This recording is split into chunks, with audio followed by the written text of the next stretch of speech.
At my sister's engagement dinner, my mother raised her glass under the chandelier and smiled, a toast to the daughter who actually made something of her life.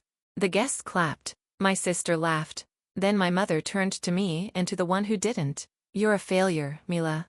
Get out." The room went silent. Forks froze midair. I walked away as she handed my sister the house keys worth $500,000. That night, I lost my home and my family. But 3 years later, they drove past my new gate and realized whose house it really was. Growing up in Greenwich, our family looked perfect from the outside: white fences, charity dinners, and a manicured lawn that my mother, Leslie, called our reputation. Inside, everything revolved around appearances. My mother was the kind of woman who cared more about the country club gossip than her own daughter's tears. My sister Lisa, 3 years older and always polished, was her masterpiece. "Lisa will run the world someday," Mom used to say loud enough for me to hear. My father Zachary was different. He was quiet, patient, a software engineer who traded his own passion for technology to make my mother happy in finance. He was the one who taught me to code, sitting with me late at night in his cluttered home office. "Build something real," he'd say, adjusting his glasses while I typed. Those words stuck with me long after he was gone. When he died in a car accident my senior year of high school, the house went cold. Mom's obsession with image grew even sharper, like she had to prove to the world that losing her husband hadn't shaken her control. She found it easier to love Lisa, the reflection of herself, while I became the reminder of what she couldn't manage. My achievements in renewable energy and software barely earned a nod. "Cute hobby," she'd mutter, while Lisa got framed awards for business essays that Dad once helped her write. Aunt Lori, Mom's older sister, lived one town over and was no better. She had married into money, and every time she visited, she found a new way to remind me of my place. "Still playing with gadgets, Mila?" she'd smirk, sipping her expensive wine. "Maybe one day you'll grow out of it." I learned to smile, to stay quiet, to disappear before their laughter hit too hard. For years, I believed silence kept the peace. But that night, Lisa's engagement dinner proved silence only protects the wrong people. I stood beside the table holding my glass while the chandelier above us flickered against the gold wallpaper. Mom lifted her glass and toasted Lisa as if she'd just crowned a queen.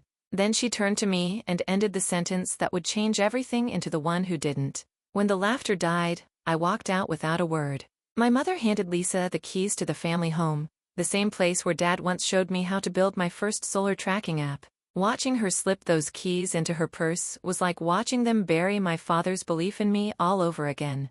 That was the night I stopped being their quiet disappointment. I didn't know where I was going, but I knew it had to be somewhere far from them and far from the person they thought I was. The first night after that dinner, I slept in my car. The rain hit the windshield so hard it blurred the streetlights into white streaks.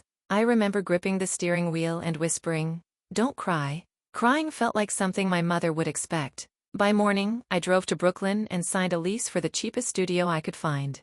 One room, one window, one radiator that hissed like it was alive. I unpacked everything I owned: a duffel bag of clothes, a cracked laptop, and a folder with my old coding projects. That was it. No family photos, no furniture, no trace of the life I'd just been cut from.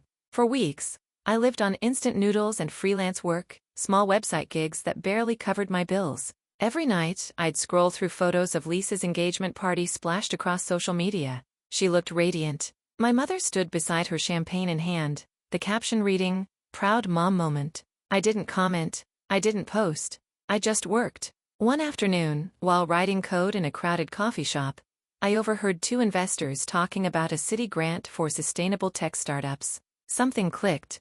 I opened my laptop and began sketching the idea that had lived in my head since Dad's lessons years ago. A program that could reduce urban energy waste through adaptive solar systems. That's when Professor Melinda Jenkins, my old university mentor, reappeared in my life. She'd always believed in me back in college when no one else cared about renewable tech. I emailed her the prototype, half expecting silence. Instead, she replied within hours, "Come see me. This is promising."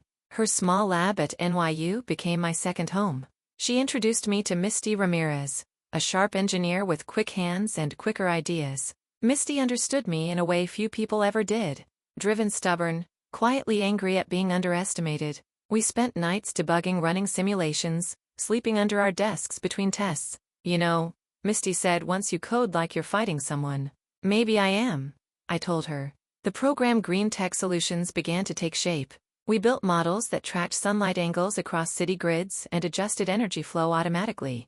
When the first version worked, we screamed so loud security came up to check. Still, survival was a daily battle. The rent notice slid under my door one morning with red letters that made my stomach twist. I remember calling Misty and laughing through my panic. I just need one investor before the landlord changes the locks. That investor turned out to be Justin Patel, a venture capitalist Melinda introduced us to.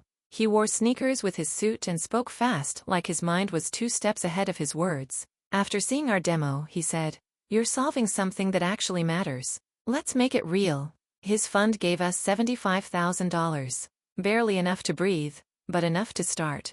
Misty and I moved into a small co-working space that smelled like burnt coffee and old carpet. We worked 18-hour days. Sometimes I'd glance at the reflection in the office window, my tired face, hollow eyes, hair tied back, and whisper, "Not a failure." Slowly, things shifted. A local grocery chain agreed to test our software across 10 stores. The results were better than we'd promised, energy bills down 30%. The day they signed the contract, I went home, sat on my apartment floor, and let the tears fall. Not because I was sad, because for the first time I had proof. I didn't call my mother. I didn't need her to know.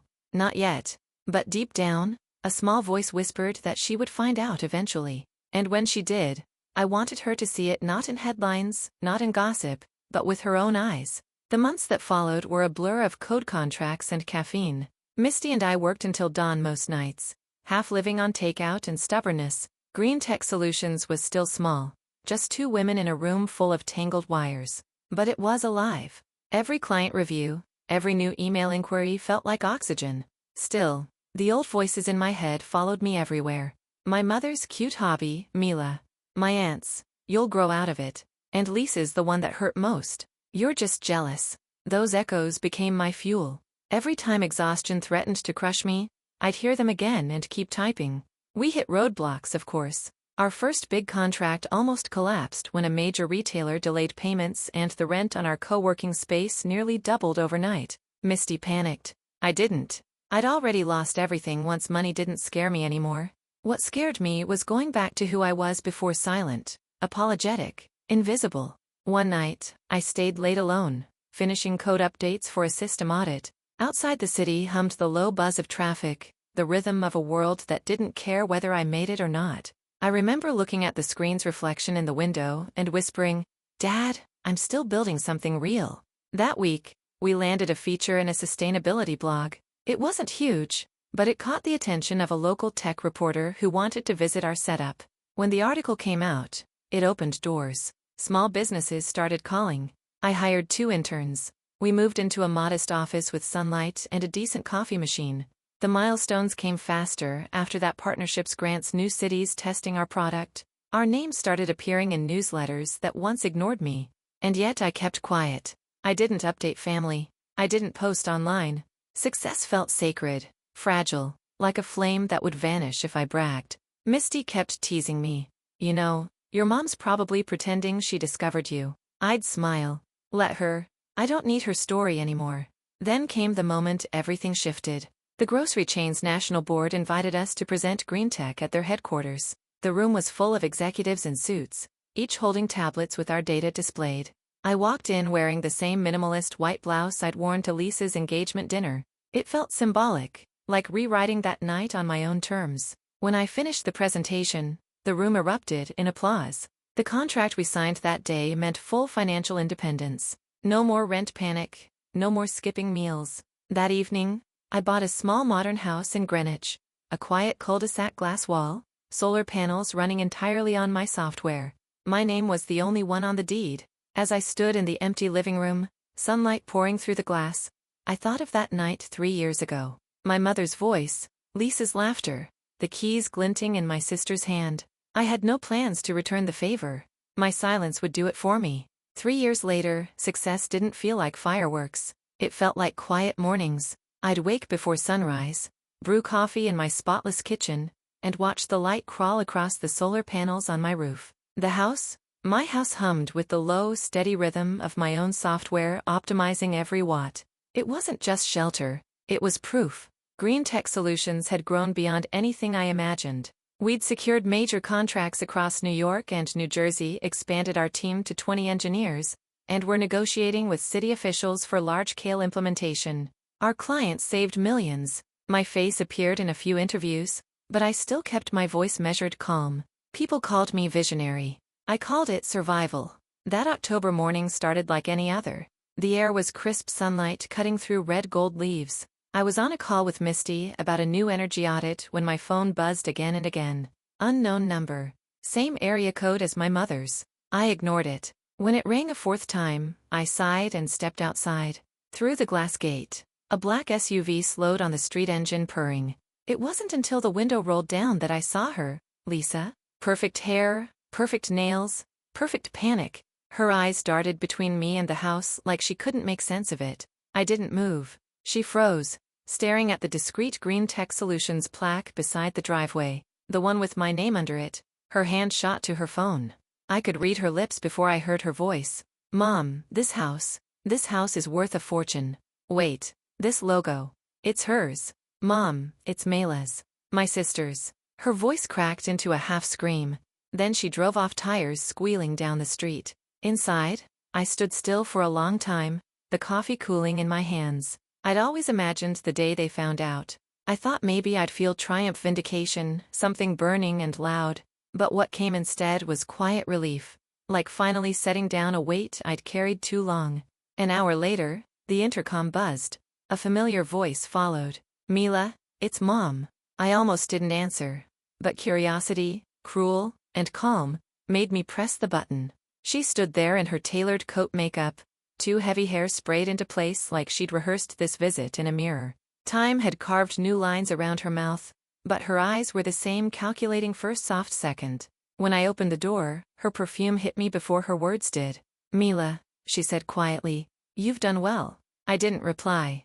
She looked past me into the foyer, scanning the minimalist furniture, the warm lights, the wall of windows, everything she used to worship in other people's houses. I didn't realize how far you'd come, she continued. Lisa called and I had to see it for myself. I leaned on the doorframe. You've seen it now. Her lips trembled slightly. I was wrong, Mila, about so many things. I almost laughed. The same woman who once kicked me out now spoke like a guest. I remembered her voice at that dinner. Sharp, proud, cruel. You're a failure, Mila. Get out. I don't need an apology, I said softly. I just need peace. She hesitated. I want us to be a family again. I met her eyes. We were never one. Her composure cracked then.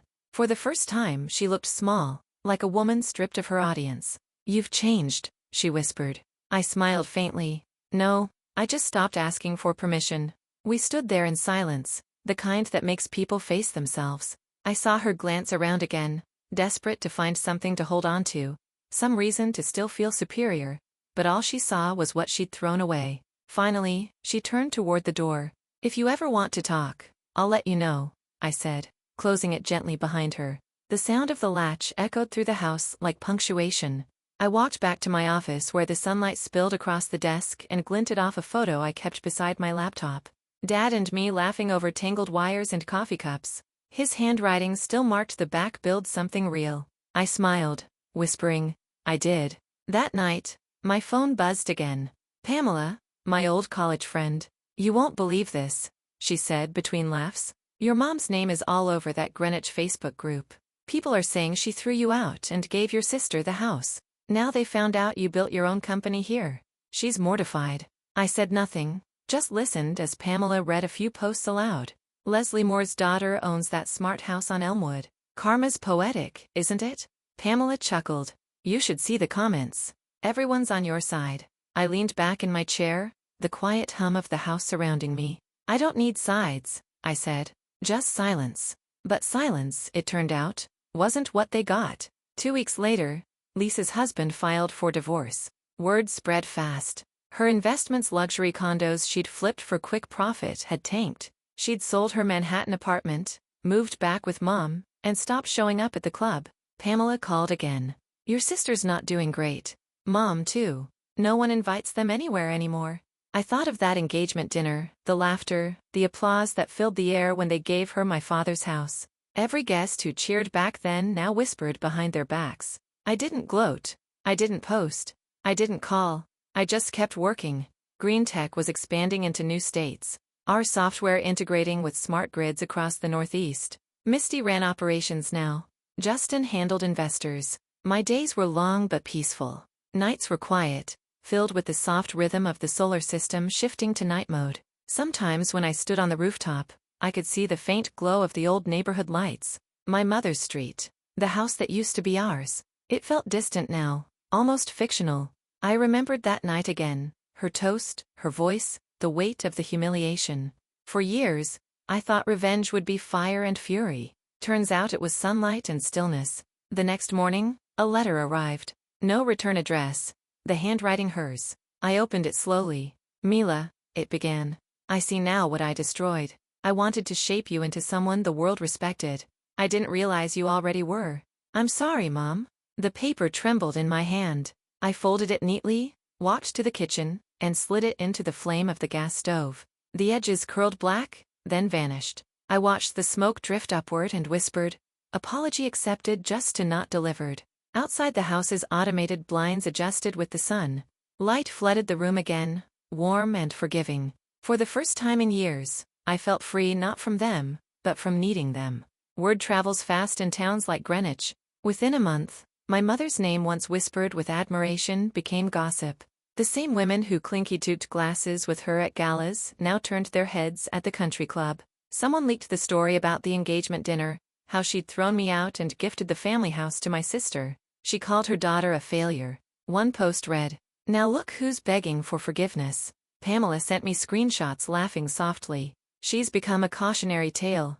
Mila, everyone says karma finally showed up wearing solar panels. I didn't laugh. I just stared out the window at the slow rise of the morning sun.